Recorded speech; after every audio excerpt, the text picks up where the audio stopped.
1 Timotius 6 mengenai penyakit bersilat kata dan mengenai cinta uang.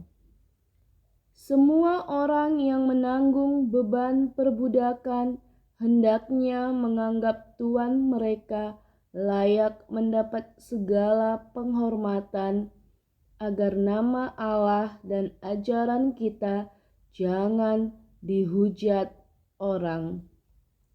Jika tuan mereka seorang percaya, janganlah ia kurang disegani karena bersaudara dalam Kristus, melainkan hendaklah ia dilayani mereka dengan lebih baik lagi, karena Tuhan yang menerima berkat pelayanan mereka ialah saudara yang percaya dan yang kekasih. Ajarkanlah dan nasihatkanlah semuanya ini. Jika seorang mengajarkan ajaran lain dan tidak menurut perkataan sehat, yakni perkataan Tuhan kita Yesus Kristus, dan tidak menurut ajaran yang sesuai dengan ibadah kita, ia adalah seorang yang berlagak tahu, padahal tidak tahu apa-apa. Penyakitnya ialah mencari-cari soal dan bersilat kata yang menyebabkan dengki, cedera, fitnah, curiga, percekcokan antara orang-orang yang tidak lagi berpikiran sehat dan yang kehilangan kebenaran, yang mengira ibadah itu adalah suatu sumber keuntungan.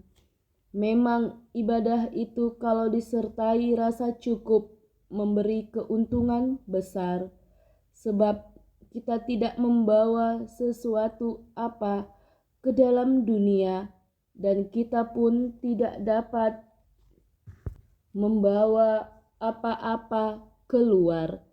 Asal ada makanan dan pakaian, cukuplah. Tetapi mereka yang ingin kaya terjatuh ke dalam pencobaan, ke dalam jerat, dan ke dalam berbagai-bagai nafsu yang hampa dan yang mencelakakan, yang menenggelamkan manusia ke dalam keruntuhan dan kebinasaan. Karena akar segala kejahatan ialah cinta uang. Sebab oleh memburu uanglah beberapa orang telah menyimpang dari iman dan menyiksa dirinya dengan berbagai-bagai duka.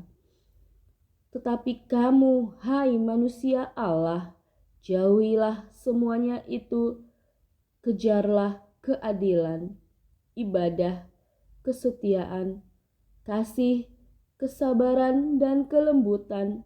Bertandinglah dalam pertandingan iman yang benar, dan rebutlah hidup yang kekal.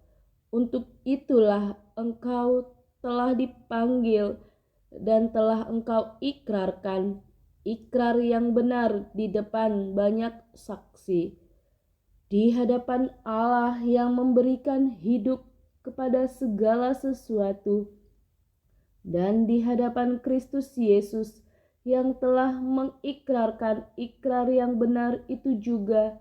Di muka Pontius Pilatus kuserukan kepadamu, turutilah perintah ini dengan tidak bercacat dan tidak bercela, hingga pada saat Tuhan kita Yesus Kristus menyatakan dirinya, yaitu saat yang akan ditentukan oleh penguasa yang satu-satunya dan yang penuh bahagia, Raja di atas segala raja dan Tuan di atas segala tuan.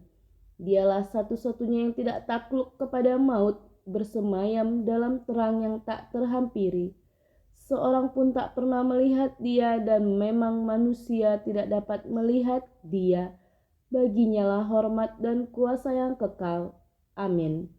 Peringatkanlah kepada orang-orang kaya di dunia ini, agar mereka jangan tinggi hati dan jangan berharap pada sesuatu yang tak tentu, seperti kekayaan, melainkan pada Allah yang dalam kekayaannya memberikan kepada kita segala sesuatu untuk dinikmati. Peringatkanlah agar mereka itu berbuat baik, menjadi kaya dalam kebajikan, suka memberi dan membagi, dan dengan demikian mengumpulkan suatu harta sebagai dasar yang baik bagi dirinya di waktu yang akan datang untuk mencapai hidup yang sebenarnya. Hai Timotius, peliharalah apa yang telah dipercayakan kepadamu. Hindarilah omongan yang kosong dan yang tidak suci dan pertentangan-pertentangan yang berasal dari apa yang disebut pengetahuan. Karena ada beberapa orang yang mengajarkannya dan dengan demikian telah menyimpang dari iman. Kasih karunia menyertai kamu.